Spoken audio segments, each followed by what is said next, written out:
types de formations, et on parlait des métiers porteurs, hein, et en matière de maintenance industrielle, des métiers comme les tuyauteurs, les chaudronniers, les ajusteurs, les soudeurs, hein, on a là aussi des besoins.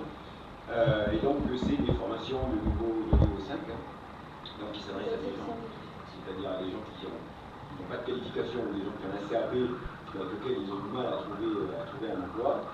Et c'est bien évidemment dans la liste des métiers porteurs qu'a identifié Philippe tout à l'heure. Hein.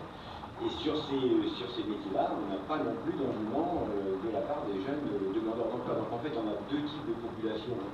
On a ceux qui sont aujourd'hui à l'école et au lycée, et là on les encourage à poursuivre et à se renseigner auprès du DCNC sur les métiers porteurs auprès des entreprises qui sont en recherche de main-d'œuvre. Mais il y a aussi ceux qui sont sur le marché de l'emploi, qui n'ont pas forcément le niveau qui est attendu aujourd'hui par ces entreprises, et pour lesquels il y a une possibilité de formation et d'emploi derrière sur des métiers qui sont en tension. Ça me permet une question très précise. On parle de métiers porteurs, on a parlé de VKP avec là des chiffres, vraiment une visibilité et un volume qu'on imagine bien. Il y a les principales activités qui est dans le sud. Je pose une question à Philippe Martin. Est-ce qu'il y a des métiers porteurs aux îles?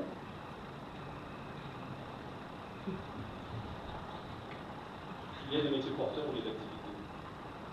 Voilà. Est-ce que le tourisme, parce que c'est un petit peu le tabou, est-ce que le tourisme, on regarde les chiffres, le tourisme, la restauration sont des secteurs qui recherchent énormément? Est-ce qu'aujourd'hui on peut les qualifier de métiers porteurs?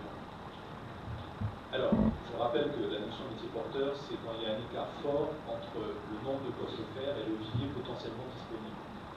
Il y a des activités où il y a la demande des entreprises, mais où le vivier est suffisant pour couvrir ses besoins. Donc, le fait de dire le tourisme génère l'activité, oui. Donc, dans ce sens, on peut penser que c'est un métier porteur. Non, ça génère l'activité, mais cette activité peut être couverte par l'appareil de formation ou le vivier de demandeurs d'emploi en Nouvelle-Calédonie. Vous voyez ce que je veux dire? Donc, en fait, le tourisme, grosso modo... Aujourd'hui, il n'y a pas...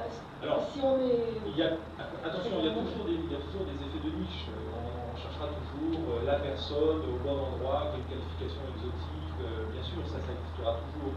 Mais d'un point de vue statistique, d'un point de vue sur lequel je me place en tant que lycée, le tourisme, la restauration, ce ne sont pas des secteurs qui ont un grand volume de métiers porteurs. Pourquoi? Parce qu'on forme localement un certain nombre de personnes qui peuvent intégrer le marché de l'emploi. Alors après, juste une précision, il y a les métiers porteurs tels qu'ils ont tension, tels qu'ils sont ressentis par l'entreprise. Ce n'est pas la même chose. Je m'explique.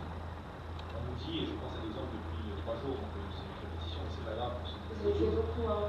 Voilà, donc, mais en fait, on nous dit, les entreprises, lors de la dernière étude de prospective emploi formation, nous disent, nous, on a une grosse difficulté de recrutement sur les ouvriers de la maçonnerie ou les préparateurs de zone, donc sans qualification.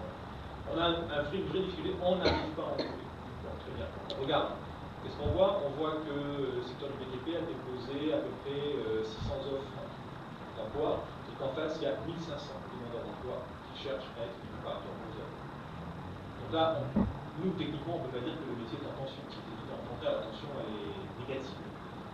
Par contre, ça pose d'autres problèmes. Quelle est la capacité de ce demandeur d'emploi à intégrer l'entreprise dans de bonnes conditions? Où est la motivation? Où sont les savoir-être? L'employabilité?